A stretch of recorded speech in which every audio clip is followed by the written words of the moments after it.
बिस्मिल्लाहिर्रहमानिर्रहीम। अस्सलामु अलैकुम स्टूडेंट्स, मैं ज़फ़र अली शाह आपका केमिस्ट्री टीचर एक नए टॉपिक के साथ हाजिर हूँ। डियर स्टूडेंट्स, लास्ट लेक्चर्स में हमने पीरियड थर्ड एलिमेंट्स को डिटेल के साथ डिस्कस किया था। उसके बाद हमने ग्रुप फर्स्ट ए एलिमेंट्स को डिटेल के साथ डिस्कस किया, फिर ग्रुप सेकंड ए को, और इसी तरह ग्रुप फोर्थ ए कार्बन फैमिली, और आखिर में हमने हेलोजेंस फैमिली ग्रुप सेवंथ को डिस्कस किया था। उसके बाद हमने एमसीक्यूज जो थे एक्सरसाइज में वो डिस्कस किए, शॉर्ट क्वेश्चंस डिस्कस किए थे और लॉन्ग क्वेश्चंस हमने डिस्कस किए थे। लास्ट लेक्चर में हमारा चैप्टर 13 का जो पोर्शन था वो कंप्लीट हो गया था। अब आज से हम चैप्टर 14 जो कि D and F block elements हैं उनका आगाज़ कर रहे हैं। स्टूडेंट्स, ये लेक्चर नंबर 1 है चैप्टर 14 का। आइए स्टार्ट ले लेते हैं। स्टूडेंट्स, आज की जो डिस्कशन होगी हमारी, या जो टॉपिक है हमारा, that is introduction to D and F block elements, और उसके साथ साथ general features of transition elements. Transition elements का डेफिनेशन क्या है, या ट्रांजिशन एलिमेंट्स किन एलिमेंट्स को कहते हैं, उसकी बात, या जो डेफिनेशन है ट्रांजिशन एलिमेंट्स का, वो पॉइंट नंबर ए में आप देख सकते हैं। स्टूडेंट्स, पॉइंट नंबर ए में हमें ये बताया गया है कि ट्रांजिशन एलिमेंट्स वो एलिमेंट्स हैं, the elements lying between S and P block elements of periodic table are collectively known as transition elements. यानी ट्रांजिशन एलिमेंट्स वो एलिमेंट्स हैं स्टूडेंट्स जो एस और पी ब्लॉक के दरमियान में मौजूद हैं। पीरियोडिक टेबल अगर आप ऑब्जर्व करें स्टूडेंट्स, उसमें से एस ब्लॉक वो एलिमेंट्स हैं जिनका आखिरी इलेक्ट्रॉन एस सब शेल में जाएगा, पी ब्लॉक वो एलिमेंट्स हैं जिनका आखिरी इलेक्ट्रॉन पी सब शेल में जाएगा। ठीक है स्टूडेंट्स, और डी ब्लॉक वो एलिमेंट्स हैं जो जिनका इलेक्ट्रॉन आखिरी इलेक्ट्रॉन आउटर मोस्ट शेल का इलेक्ट्रॉन डी सब शेल में आएगा, उनको कलेक्टिवली इज्तिमाई या मजमूई तौर पर हम ट्रांजिशन एलिमेंट्स कहते हैं। इनकी प्रॉपर्टीज जो है, their properties are transitional between highly electropositive S block elements and highly electronegative P block elements. यानी स्टूडेंट्स, हमारे पास पीरियोडिक टेबल का एस ब्लॉक जो है वो इलेक्ट्रोपॉजिटिव एलिमेंट्स है। इलेक्ट्रोपॉजिटिव और इलेक्ट्रोनेगेटिव नेचर जो है, दे आर अपोजिट। अगर कोई एलिमेंट बॉन्डेड पेयर को स्ट्रांगली अपनी तरफ अट्रैक्ट करेगा, हम कहते हैं कि it is highly electronegative element. और अगर अट्रैक्ट नहीं कर सकता, जब बॉन्डिंग में हिस्सा लेगा वो एलिमेंट या वो एटम, तो इलेक्ट्रॉन रिलीज करेगा, ऑक्सीडाइज आसानी से होगा, तो हम कहते हैं कि वो इलेक्ट्रोपॉजिटिव एलिमेंट है पीरियोडिक टेबल का। ठीक है स्टूडेंट्स, इलेक्ट्रोपॉजिटिव और इलेक्ट्रोनेगेटिव। अब पीरियोडिक टेबल में इलेक्ट्रोनेगेटिव एलिमेंट्स जो हैं वो पी ब्लॉक में पाए जाते हैं। पीरियोडिक टेबल में इलेक्ट्रोपॉजिटिव एलिमेंट्स जो हैं वो एस ब्लॉक में पाए जाते हैं। तो ट्रांजिशन एलिमेंट्स जो कि डी ब्लॉक से बिलोंग करते हैं, उनकी जो प्रॉपर्टीज होंगी वो ट्रांजिशनल होंगी, दरमियानी प्रॉपर्टीज होंगी। बाज़ जगहों पर वो एस ब्लॉक को फॉलो करेंगे, बाज़ जगहों पर वो पी ब्लॉक को फॉलो करेंगे। मतलब इनकी प्रॉपर्टीज एस और पी का मिक्सचर होगा। इसलिए यहाँ पर कहा गया है कि transitional between highly electropositive S block elements and highly electronegative P block elements. In D block elements, the last differentiating electron is accommodated to the penultimate shell. Students, penultimate shell second last shell को हम कहते हैं। मैं repeat कर रहा हूँ, penultimate shell is the second last shell of an atom. अब यहाँ पर differentiating electron का क्या मतलब है?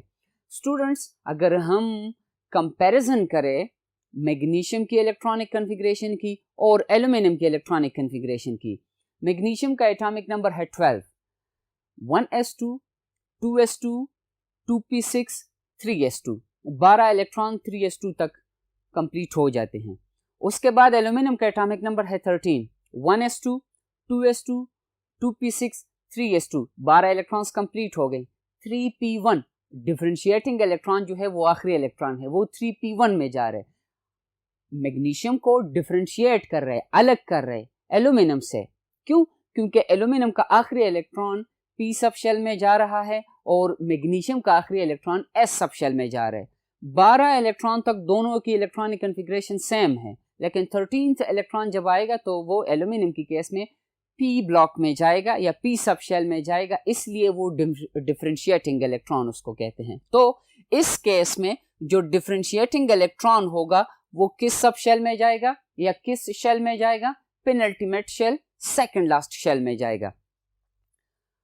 फोर्थ पॉइंट में कहा गया है कि these elements in their atomic state or any of their common oxidation state have partially filled n-1d orbitals of n-1 main shell। मतलब ये है स्टूडेंट्स कि जो ट्रांजिशन एलिमेंट्स हैं जिनकी हम डिस्कशन कर रहे हैं डी ब्लॉक एलिमेंट्स की, इनका जो आखिरी इलेक्ट्रॉन होगा, आउटर मोस्ट शेल का जो इलेक्ट्रॉन होगा, वो किस सब शेल में जाएगा? डी सब शेल में जाएगा। अब n-1 का क्या मतलब है? n आपको पता है कि ये प्रिंसिपल क्वांटम नंबर है, ठीक है स्टूडेंट्स।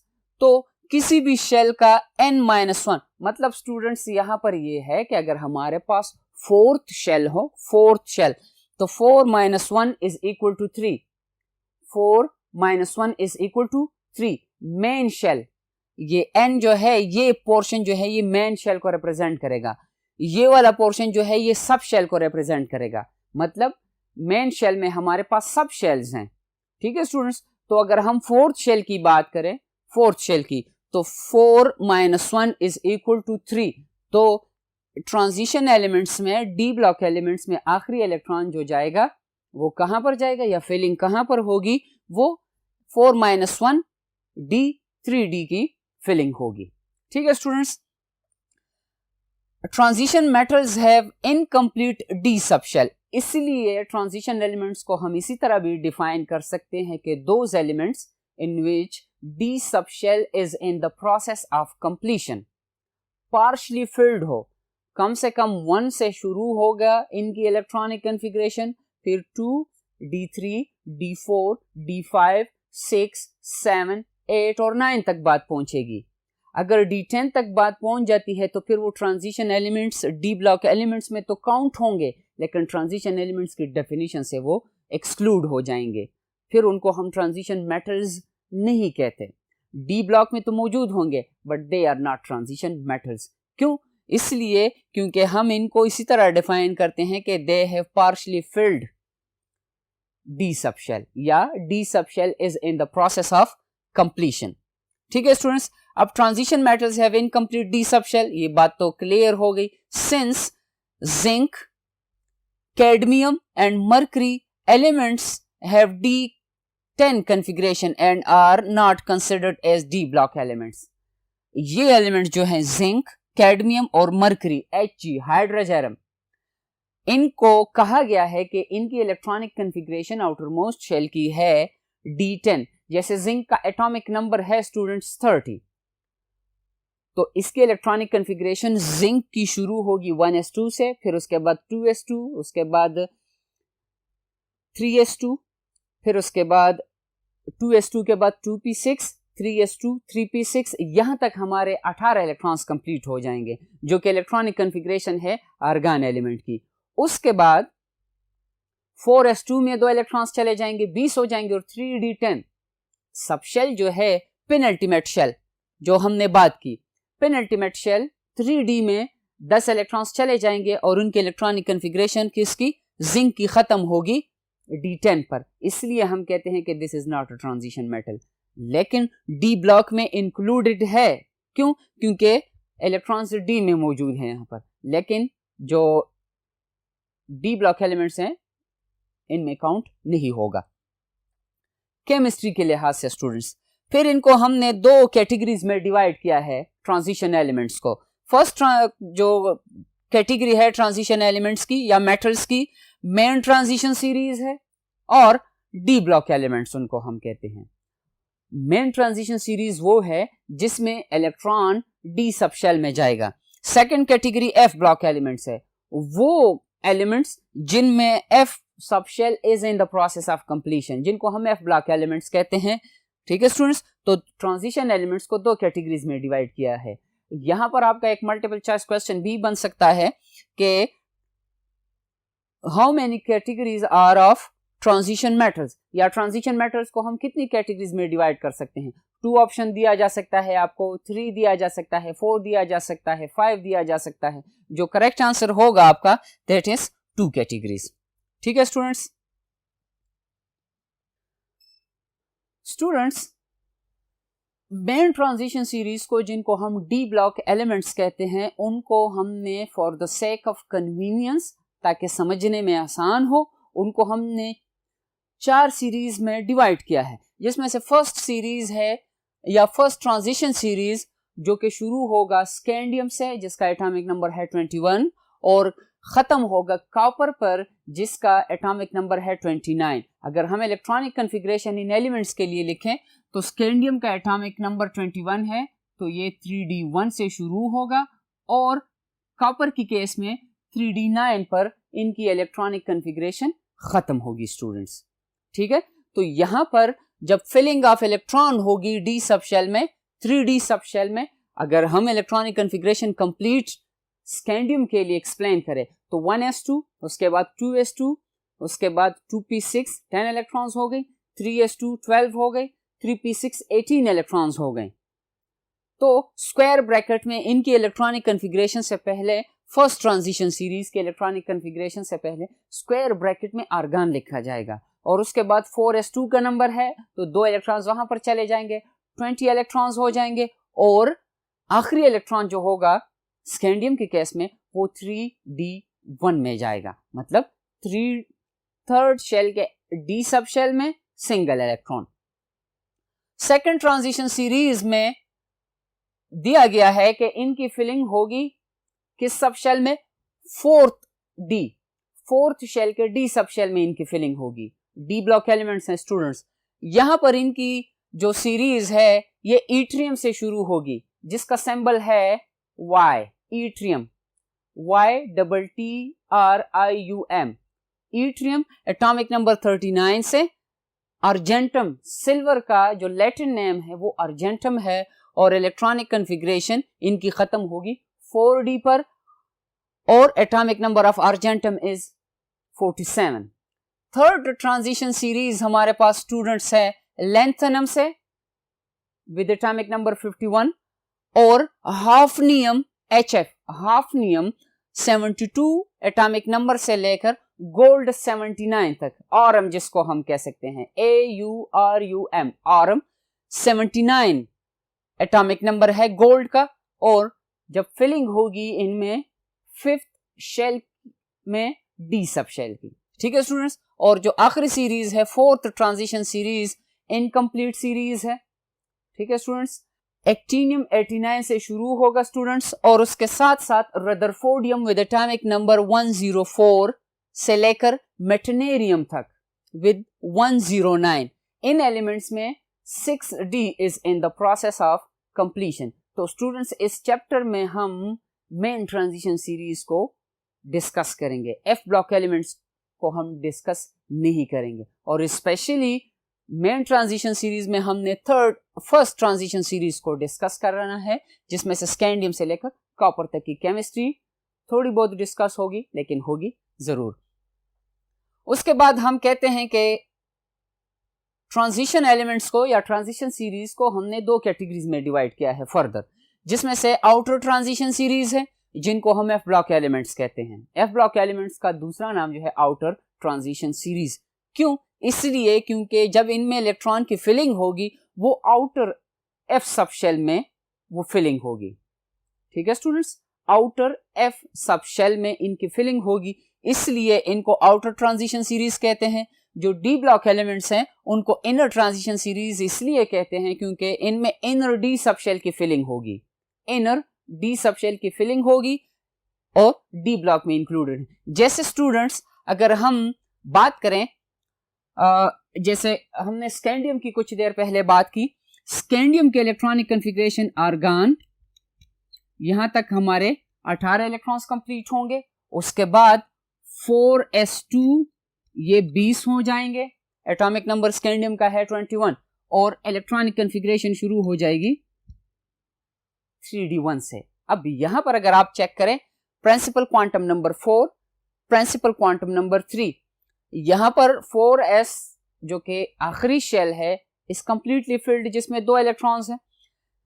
3d की अगर हम बात करें, अब इनर इसको इसलिए कहते हैं क्योंकि 3d जो है ये इनर है, मतलब पहले 3d आएगा उसके बाद 4s आएगा। ठीक है स्टूडेंट्स, शेल की हम बात कर रहे हैं तो इसलिए इनको 3d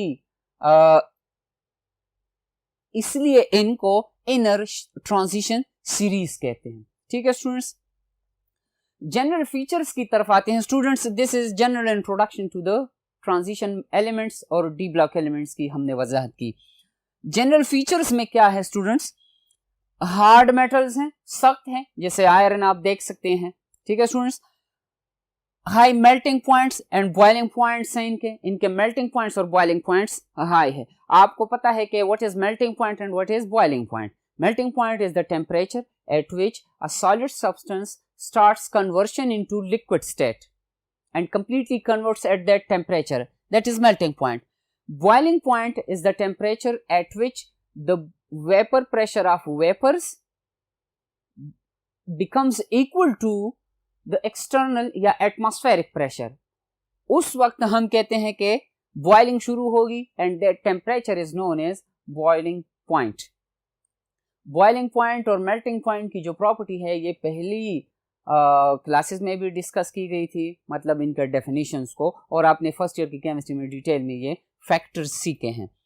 ये क्यों हार्ड क्यों है, मेल्टिंग पॉइंट्स और बॉइलिंग पॉइंट्स इनके क्यों हाई है students, it all depends on the forces of attraction. इस केस में मेटेलिक बॉन्डिंग है। मेटेलिक बॉन्डिंग कब स्ट्रांग होगी, it is because of the high nuclear charge.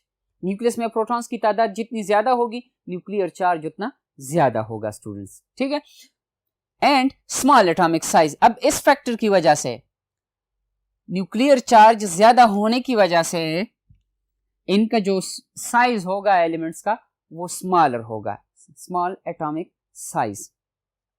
Second property है इन एलिमेंट्स की, they are good conductors of heat and current. Thermal conductions और electrical conductance या कंडक्शन इनमें पॉसिबल है। थर्मल कंडक्टेंस क्यों इनमें पॉसिबल है स्टूडेंट्स, आप जानते हैं कि जब हम किसी सब्सटेंस को, किसी मेटल को हीट दे देते हैं तो जो थर्मल एनर्जी होगी वो ट्रांसफर होगी उस मटेरियल में। अब वो मटेरियल कैसे दूसरे साइड पर थर्मल एनर्जी को ट्रांसफर करेगा, हम कहते हैं कि जो metallic bonding electron sea model है उनके मुताबिक atoms are fixed at their positions but they are just vibrating at their mean position. तो जब इनको थर्मल एनर्जी दी जाती है इनकी वाइब्रेशनल एनर्जी ज्यादा होती जाती है। अब इनकी वाइब्रेशन ज्यादा होने की वजह से ये दूसरे एटमों के साथ कोलिजन शुरू कर देते हैं।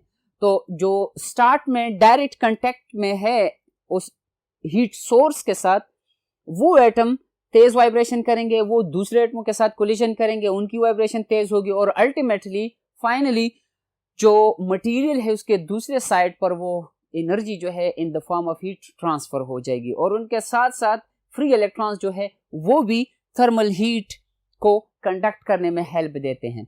इलेक्ट्रिकल कंडक्टेंस पहले भी वजाहत की गई थी कि it is a surface phenomenon. जो मेटल सरफेस है उसके ऊपर इलेक्ट्रॉन फ्लो होगा और उससे करंट की पैसेज पॉसिबल है। नॉर्मल कंडीशन में स्टूडेंट्स अगर हम उसके साथ कोई बैटरी या कोई source of electric current contact में ना लेकर आए या उसके साथ कनेक्ट ना करें हम, तो ये याद रखें कि जो इलेक्ट्रॉन सी मॉडल के मुताबिक electrons are in random motion, वो किसी भी पॉसिबल डायरेक्शन में जा सकते हैं। हम तो करंट को इस तरह डिफाइन करते हैं कि the flow of electron is known as current, लेकिन जब उसको हम कनेक्ट कर लेते हैं बैटरी के साथ तो सारे इलेक्ट्रॉन्स एक ही डायरेक्शन में फ्लो करते हैं और उनसे करंट पैसेज मुमकिन है। तो प्रॉपर्टी इनकी ये है नेक्स्ट के they are good conductors of heat and current. Next property variable valencies या ऑक्सीडेशन स्टेट ये एलिमेंट्स शो करते हैं। क्यों शो करते हैं? क्योंकि इनमें डी सबशेल के इलेक्ट्रॉन्स के साथ साथ 4s सबशेल में जो इलेक्ट्रॉन्स हैं वो भी इन्वॉल्व हैं बॉन्डिंग में। तो बाज़ औक़ात वो सिर्फ 4s के 2 इलेक्ट्रॉन्स यूटिलाइज करेंगे बॉन्डिंग में, बाज़ औक़ात वो डी से भी 1 इलेक्ट्रॉन, 2 इलेक्ट्रॉन, 3 इलेक्ट्रॉन, डिपेंड करता है कि कितने इलेक्ट्रॉन्स ये इस्तेमाल करते हैं, इसलिए वो वेरिएबल ऑक्सीडेशन स्टेट शो करते हैं। जैसे मैंगनीज है, मैंगनीज का एटॉमिक नंबर है 27 स्टूडेंट्स।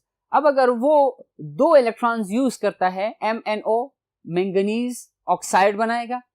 अगर 4 इलेक्ट्रॉन यूज करता है MnO2 बनाएगा, मैंगनीज डाइऑक्साइड बनाएगा। और अगर 7 इलेक्ट्रॉन्स यूटिलाइज करता है KMnO4 पोटेशियम परमैंगनेट बनाएगा वो।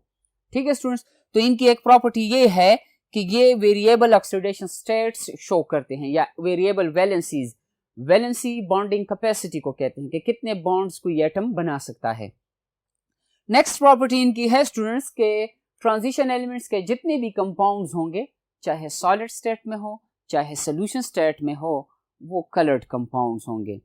कलर्ड कंपाउंड्स क्यों होंगे, इनका रीजन इंशाल्लाह आने वाले टॉपिक्स में डिटेल के साथ एक्सप्लेन किया जाएगा। यहाँ पर हम जस्ट कंसेप्ट बिल्ड करेंगे अपना कि जब इनमें जो डी सबशेल है इन एलिमेंट्स में, वो जो ऑर्बिटल्स हैं, 5 ऑर्बिटल्स हैं, वो 2 लेवल्स में डिवाइड हो जाते हैं, लोअर एनर्जी और हायर एनर्जी। जब इन पर विजिबल लाइट पड़ती है तो जो लो एनर्जी डी ऑर्बिटल्स हैं वहां से इलेक्ट्रॉन एक्साइट होकर एनर्जी गेन करके हाई एनर्जी ऑर्बिटल्स में जाएंगे वो इलेक्ट्रॉन्स, वहां से दोबारा डी एक्साइट होंगे, तो जो एनर्जी इन्होंने लोअर एनर्जी से हायर एनर्जी में जाने के लिए गेन की थी, वो एनर्जी ये एलिमेंट्स रिलीज कर देंगे, जो कि अगर विजिबल रीजन में हो 400 नैनोमीटर से 800 नैनोमीटर तक, तब वो हमें कलर्ड दिखाई देगा। तो इसलिए ये एलिमेंट्स जो हैं, ये जब कंपाउंड की प्रोडक्शन करेंगे, जब इनकी कंपाउंड्स होंगे, वो कलर्ड होंगे, या सॉल्यूशन स्टेट में या सॉलिड स्टेट में। नेक्स्ट प्रॉपर्टी इनकी ये है कि इनके compounds are paramagnetic in nature. Students, आप जानते हैं स्पिन क्वांटम नंबर से कि किसी ऑर्बिटल में जब इलेक्ट्रॉन मौजूद होगा, अब जब क्योंकि नेगेटिव चार्ज है, इलेक्ट्रोमैग्नेटिज्म हमें कहता है कि जब इलेक्ट्रिक फील्ड चेंज होगा उसके साथ साथ मैग्नेटिक फील्ड की प्रोडक्शन होगी, और जब मैग्नेटिक फील्ड चेंज होगा उसके साथ साथ इलेक्ट्रिक फील्ड प्रोड्यूस होगी। आपकी फिजिक्स में इस पर कंप्लीट एक्सप्लेनेशन है, हम यहाँ पर जस्ट अपना कंसेप्ट डेवलप कर रहे हैं कि जो इलेक्ट्रॉन्स हैं नेगेटिवली चार्ज हैं, वो मैग्नेटिक फील्ड प्रोड्यूस करते हैं। अब उनका magnetic field external magnetic field के साथ रीइंफोर्स करेगा, मतलब उनके साथ मिलेगा और बड़ा मैग्नेटिक फील्ड प्रोड्यूस करेगा। अगर वो अट्रैक्ट कर जाता है तो हम कहते हैं कि वो एलिमेंट जो है वो पैरामैग्नेटिक इन नेचर है, और या उसका कंपाउंड पैरामैग्नेटिक इन नेचर है। और अगर अट्रैक्ट नहीं करता तो फिर वो डायमैग्नेटिक सब्सटेंस होगा। ठीक है स्टूडेंट्स, जैसे हम कहते हैं कि अगर किसी ऑर्बिटल में 2 इलेक्ट्रॉन्स मौजूद हैं तो एक का स्पिन प्लस हाफ होगा, दूसरे इलेक्ट्रॉन का स्पिन जो होगा नेगेटिव हाफ होगा, दोनों एक दूसरे का मैग्नेटिक फील्ड कैंसिल कर लेंगे और ओवरऑल वो मैग्नेट की तरफ, एक्सटर्नल मैग्नेट की तरफ अट्रैक्ट नहीं होगा और बिहेव करेगा as diamagnetic substance. Next property students इनकी है, they can form complexes due to vacant D orbitals. Complex बनाएंगे, और क्यों बनाएंगे या इनमें ये एबिलिटी कहाँ से आई है, ये डी ब्लॉक में मौजूद है। इनमें जो डी सबशेल है वो या तो कंप्लीटली वैकेंट है या उसमें से कुछ 2-3 ऑर्बिटल्स एम्प्टी है, तो वो उन एम्प्टी ऑर्बिटल्स की प्रेजेंस की वजह से ये दूसरे मॉलिक्यूल से या आयन से कोऑर्डिनेट कोवेलेंट बॉन्ड बना सकते हैं, जो कि केमिकल बॉन्ड का टाइप है। कोऑर्डिनेट कोवेलेंट बॉन्ड बनाने की वजह से they are acting as Lewis acids. हम कहते हैं कि लुईस का कंसेप्ट है कि दो substances which accept electron pairs are acids and those substances which donate electron pairs are bases। तो complex formation के दौरान they can act as Lewis acids, ये electron pair accept कर सकते हैं। और इनकी आखिरी property according to your textbook is they can form alloys। Students, alloys क्या हैं? हम कहते हैं कि alloys are mixtures, कि जब हम 2 या 3 एलिमेंट्स को एक स्पेसिफिक रेशो में मिक्स करते हैं, केमिकली रिएक्ट नहीं करवाएंगे, हम जस्ट मिक्स करेंगे। After the mixing and before the mixing इनकी केमिकल प्रॉपर्टीज में चेंज नहीं आएगी। ठीक है स्टूडेंट्स, मतलब ये अपनी केमिकल आइडेंटिटी रिटेन करेंगे। तो जब इनकी केमिकल आइडेंटिटी रिटेन होगी उस कंडीशन को हम एलॉय फॉर्मेशन कहते हैं, क्योंकि इनके साइजेस छोटे हैं, ये मेटेलिक लैटिस में एक एलिमेंट के एटम्स दूसरे एलिमेंट को रिप्लेस कर सकते हैं, तब ये अपने ग्रुप के मेंबर्स के साथ, जैसे अगर हम आयरन और कॉपर को मिक्स करें या जिंक और कॉपर को मिक्स करें, या दूसरे ब्लॉक के एलिमेंट्स के साथ जिसमें से हम अगर कार्बन ऐड करें आयरन में तो फिर वो स्टील बन जाएगा, या अगर उसके साथ हम एफ ब्लॉक से एलिमेंट्स मिक्स करें, simply they can form alloy जो कि मिक्सचर है। स्टूडेंट्स, जनरल फीचर्स के बाद हमारा नेक्स्ट टॉपिक जो है दैट इज इलेक्ट्रॉनिक स्ट्रक्चर, या दूसरे अल्फाज में हम कह सकते हैं कि इनकी इलेक्ट्रॉनिक कॉन्फ़िगरेशन की बात की गई है। इलेक्ट्रॉनिक कॉन्फ़िगरेशन में कहा गया है कि अगर हम इन एलिमेंट्स की इलेक्ट्रॉनिक कॉन्फ़िगरेशन करें, जैसे स्कैंडियम की कुछ देर पहले हमने बात की, atomic number of scandium is 21। अब अगर हम उसके लिए इलेक्ट्रॉनिक कॉन्फ़िगरेशन लिखेंगे स्कैंडियम के लिए, तो आर्गन, स्टूडेंट्स स्क्वायर ब्रैकेट में आर्गन का ये मतलब है कि जो स्कैंडियम के इलेक्ट्रॉनिक कॉन्फ़िगरेशन हम करेंगे तो 18th इलेक्ट्रॉन तक आर्गन की जो कॉन्फ़िगरेशन होगी या स्कैंडियम की जो कॉन्फ़िगरेशन होगी वो आर्गन जैसी ही है। उसके बाद नेक्स्ट जो है दैट इज 4s2 का नंबर है, तो 18 + 2 इज इक्वल टू 20, और जो आखिरी इलेक्ट्रॉन होगा वो 3d में आएगा। इस इलेक्ट्रॉनिक कॉन्फ़िगरेशन को सेंटेंस नंबर 1 में ये बात की गई है कि while building electronic configuration of atoms, ये इलेक्ट्रॉनिक कॉन्फ़िगरेशन ऑफ एटम्स हैं, तो इसके दौरान हमें क्या पता चलता है that each transition metal series results from belated filling of an inner subshell of electrons. Students, किताब में बिलेटेड का वर्ड इस्तेमाल किया गया है। बिलेटेड का मतलब है बाद में, ठीक है। जैसे जब हम इलेक्ट्रॉनिक कॉन्फ़िगरेशन करते हैं, हर एक ट्रांजिशन एलिमेंट या डी ब्लॉक के एलिमेंट के लिए, स्पेशली फर्स्ट ट्रांजिशन सीरीज में जिसमें हमने स्कैंडियम की बात की कि इनकी इलेक्ट्रॉनिक कॉन्फ़िगरेशन बिलेटेड फिलिंग, बाद में फिलिंग, बिलेटेड मतलब इनकी जब फिलिंग होगी 3D की, वो कब होगी, वो 4s के बाद होगी। तो 4s के बाद जब इनकी फिलिंग होती है इसको हम बिलेटेड फिलिंग कहते हैं, ठीक है स्टूडेंट्स। बिलेटेड फिलिंग से पहले अगर हम देखें कैल्शियम के एटॉमिक नंबर को, atomic number of calcium is 20। अब कैल्शियम के इलेक्ट्रॉनिक कॉन्फ़िगरेशन होगी आर्गन 4s2। अब यहां तक कैल्शियम में 20 इलेक्ट्रॉन्स कंप्लीट हो जाते हैं, तो कैल्शियम को किताब में प्री ट्रांजिशन एलिमेंट कहा गया है, pre transition element, before transition elements. अब इसके बाद जब नेक्स्ट 21st, 22nd, 23rd और 30 तक जो इलेक्ट्रॉन्स आएंगे उनमें कहा गया है कि जो रिजल्टेंट है किससे, बिलेटेड फिलिंग से, मतलब 4s के बाद 3d1, 3d2, 3d3, 3d4 and so on up to zinc 30, ठीक है स्टूडेंट्स। तो बिलेटेड फिलिंग का ये मतलब है। फर्स्ट ट्रांजिशन सीरीज की अगर हम बात करें तो इनमें हमारे पास 3d is in the process of completion, ठीक है स्टूडेंट्स। हमने वही बात की, डिस्कशन भी हो गई, और इसके साथ साथ कैल्शियम की हमने बात की थी कि उसको हम प्री ट्रांजिशन एलिमेंट्स कहते हैं। और उसके बाद हमने स्कैंडियम की बात की, atomic number of scandium is 21, electronic configuration of scandium is argon, यहां तक 18 इलेक्ट्रॉन्स होंगे, 4s2 20 हो जाएंगे, 3d1 21 इलेक्ट्रॉन्स हो जाएंगे, और फिर टाइटेनियम विद एटॉमिक नंबर 22, उसमें से 3d2 बन जाएगा। उसके बाद वेनेडियम है विद एटॉमिक नंबर 23, वो 3d3 बन जाएगा। क्रोमियम 24 एटॉमिक नंबर है, तो जब हम इलेक्ट्रॉनिक कॉन्फ़िगरेशन करेंगे फर्स्ट ट्रांजिशन सीरीज के लिए तो हमारे पास दो इरेगुलरिटीज आ जाती हैं। फर्स्ट ट्रांजिशन सीरीज जो कि डी ब्लॉक एलिमेंट है जिसमें से 3d की फिलिंग होगी। दो इरेगुलरिटीज हैं, कौन सी इरेगुलरिटीज हैं, क्रोमियम में और कॉपर में। क्रोमियम का एटॉमिक नंबर है 24 स्टूडेंट्स, तो अगर हम जनरल इनके इलेक्ट्रॉनिक कॉन्फ़िगरेशन देखें तो क्रोमियम 3d4 होगा, 4s2 3d4, लेकिन for the sake of convenience plus stability का फैक्टर अगर हम इंक्लूड करें तो ये 4s1 3d5 होगा स्टूडेंट्स, 4s1 3d5। उसके बाद पेयरिंग शुरू हो जाएगी, जैसे मैंगनीज है हमारे पास विद एटॉमिक नंबर 25, और उसके साथ साथ फिर आयरन है 26, कोबाल्ट 27, निकल 28, कॉपर 29 और जिंक पर आखिरी इलेक्ट्रॉनिक कन्फिग्रेशन पूरी हो जाएगी इनकी, that is argon 18 electrons, 4s2 20 electrons और 3d10 30 इलेक्ट्रॉन्स कंप्लीट या 30 इलेक्ट्रॉन्स कंप्लीट हो जाएंगे। दो इरेगुलरिटीज की हमने बात की, क्रोमियम की केस में और कॉपर की केस में।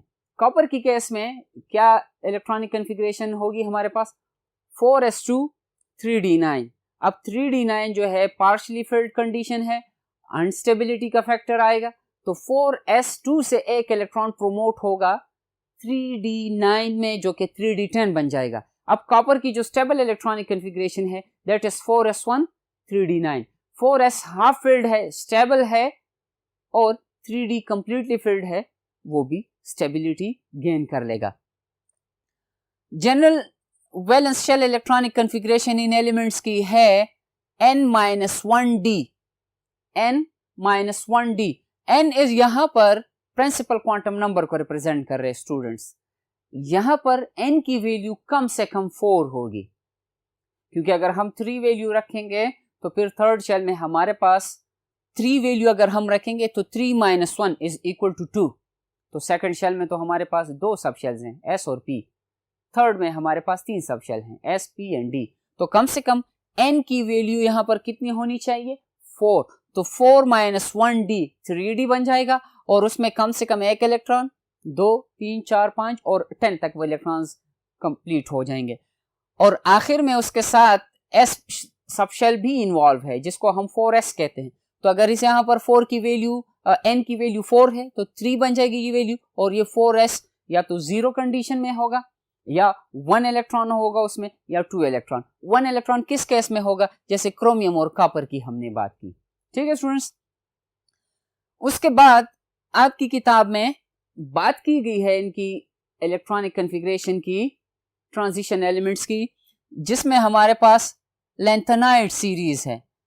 लैंथेनाइड सीरीज स्टूडेंट्स, आपकी किताब में लैंथेनाइड के लिए ये स्पेलिंग दी गई है। अगर आप विकिपीडिया में सर्च करें तो आपको लैंथेनाइड की जो स्पेलिंग में लैंथेनॉइड आएगा। बाकी यहां पर तो ठीक है, लेकिन NOID लैंथेनॉइड, तो हम जो एक्सप्लेनेशन या वर्डिंग लिखेंगे यूज करेंगे वो according to the text book हम यूज करेंगे।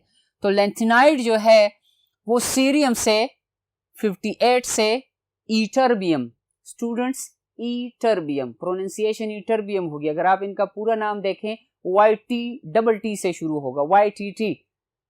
ठीक है स्टूडेंट्स, तो फिर कंफ्यूजन होगी प्रोनाउंसिएशन में। ईटरबियम और ईट्रियम, ईट्रियम का सिंबल है simple Y, only Y capital, और ईटरबियम का है Y और उसके साथ स्मॉल b, 70 एटॉमिक नंबर तक। तो इनमें जो फिलिंग होगी सब शेल्स की वो 4f सब शेल की फिलिंग होगी। और उसके बाद जो एक्टिनॉइड सीरीज है जो कि एक्टिनियम से शुरू होगा विद एटॉमिक नंबर 89 और लॉरेंसियम पर खत्म होगी, लॉरेंसियम पर विद एटॉमिक नंबर 103, उनमें 5f subshell is in the process of completion. और f subshell you know that can accommodate maximum of 14 electrons. फिर इनमें से बात की गई है इलेक्ट्रॉनिक स्ट्रक्चर के टॉपिक में कि इनके एटॉमिक और ionic radii gradually decreases from left to right या अक्रॉस द पीरियड। अगर हम जाएं लेफ्ट टू राइट, स्कैंडियम से शुरू हो, titanium, vanadium, chromium, manganese, iron, nickel, cobalt, copper और जिंक तक जब हम पहुंच जाते हैं तो इनकी atomic radii as well as ionic radii में डिक्रीज आ जाता है। क्यों आएगा? Due to high nuclear charge. Nuclear charge shell में नंबर ऑफ इलेक्ट्रॉन्स बढ़ते जाते हैं उसी शेल में 3D में, और उसके साथ साथ न्यूक्लियस में प्रोटॉन्स की एडिशन होती जाती है। स्टूडेंट्स, अगर आपकी किताब में टेबल दी गई है, अगर आप टेबल को ऑब्जर्व करें तो उसमें पहले एलिमेंट्स के सिंबल लिखे गए हैं फर्स्ट ट्रांजिशन सीरीज के, स्कैंडियम से लेकर कॉपर तक, क्योंकि जिंक को हम D block elements, D block में तो है लेकिन ट्रांजिशन एलिमेंट्स में उनको हम इंक्लूड नहीं करते। फिर उसके बाद उनके एटॉमिक नंबर्स दिए गए हैं जो कि 21 से शुरू होंगे और 29 पर ख़त्म होगी। फिर उसके बाद इलेक्ट्रॉनिक कन्फिग्रेशन दी गई है, तो स्कैंडियम के electronic configuration argon 4s2 3d1, उसके बाद titanium 4s2 3d2, vanadium 4s2 3d3, chromium abnormality 4s1 3d5, उसके बाद मैंगनीज है 4s2 3d5, आयरन है 4s2 3d6, निकल 4s2 3d7, sorry students, cobalt 4s2 3d7, निकल 4s2 3d8, और कॉपर जो है एबनॉर्मेलिटी है, उसमें स्टेबिलिटी का फैक्टर हमने इंक्लूड करना है, तो वो बन जाएगा 4s1 3d10। उसके बाद इनकी एटॉमिक रेडियाई की वैल्यूज दी गई हैं, आप देख सकते हैं। फिर उसके बाद आयोनिक रेडियाई की वैल्यूज दी गई हैं। अब एटॉमिक रेडियाई की वैल्यू को अगर हम देखें तो उनमें से एबनॉर्मेलिटी है, बाज़ जगहों पर वैल्यू सेम आ रही है, बाज़ जगहों पर डिक्रीज आ रही है। आखिरी दो एलिमेंट्स उनकी वैल्यू सेम है, फिर उनसे आगे जो दो एलिमेंट्स हैं उनकी वैल्यू सेम है। स्टूडेंट्स, पीरियड जब स्टार्ट हम ले लेते हैं, जैसे स्कैंडियम है, वहां पर जो न्यूक्लियर चार्ज है वो फैक्टर डोमिनेट कर जाता है, मतलब न्यूक्लियर चार्ज ज्यादा होगा, तो पीरियड की स्टार्ट में एटम का साइज कम होगा। जैसे जैसे हम अक्रॉस द पीरियड जाते हैं, प्रोटॉन्स तो न्यूक्लियस में ऐड होते जाते हैं, लेकिन उनके साथ साथ इलेक्ट्रॉन्स भी ऐड होंगे। तो पीरियड के सेंटर में जब हम पहुंच जाते हैं तो न्यूक्लियर चार्ज का जो फैक्टर है उसको इलेक्ट्रॉनिक रिपल्शन डोमिनेट कर देता है, तो साइज में दोबारा सा जो डिक्रीज आना चाहिए न्यूक्लियर चार्ज की वजह से, वो डिक्रीज नहीं आ पाता, और फिर पीरियड की आखिर में रिपल्शन जो है 4s इलेक्ट्रॉन्स और 3d इलेक्ट्रॉन्स के दरमियान मैक्सिमम हो जाती है, और कॉपर का साइज जो है वो नॉर्मल पीरियड के मेंबर से ज़रा बढ़ जाता है। और यही फैक्टर अगर हम देखें उसके लिए आयोनिक रेडियाई के लिए भी यही एक्सप्लेनेशन है। Students, this is the possible explanation to the abnormality या जो इरेगुलरिटी है इस ट्रेंड में। फिर उसके बाद वैल्यूज दी गई है इलेक्ट्रोनेगेटिविटी की आपकी किताब में, तो साइज जितना कम होगा न्यूक्लियर चार्ज उतना ज़्यादा होगा, और उसके साथ साथ इलेक्ट्रोनेगेटिविटी भी ज़्यादा होगी। और आखिर में जो वैल्यू दी गई है आपकी किताब में वो है मेल्टिंग और बॉइलिंग पॉइंट्स की। तो जो न्यूक्लियर फोर्सेस ज़्यादा होंगी, साइज कम होगा, मेटेलिक बॉन्डिंग स्ट्रांग होगी, और इनके मेल्टिंग और बॉइलिंग पॉइंट्स ज़्यादा होंगे। स्टूडेंट्स, आज की क्लास में जो डिस्कशन हमने की, ये आज की क्लास के लिए इतनी ही डिस्कशन काफ़ी है। जब इंशाल्लाह हम नेक्स्ट लेक्चर में आएंगे एक नए टॉपिक के साथ हाजिर होंगे, तब तक के लिए अल्लाह हाफिज़।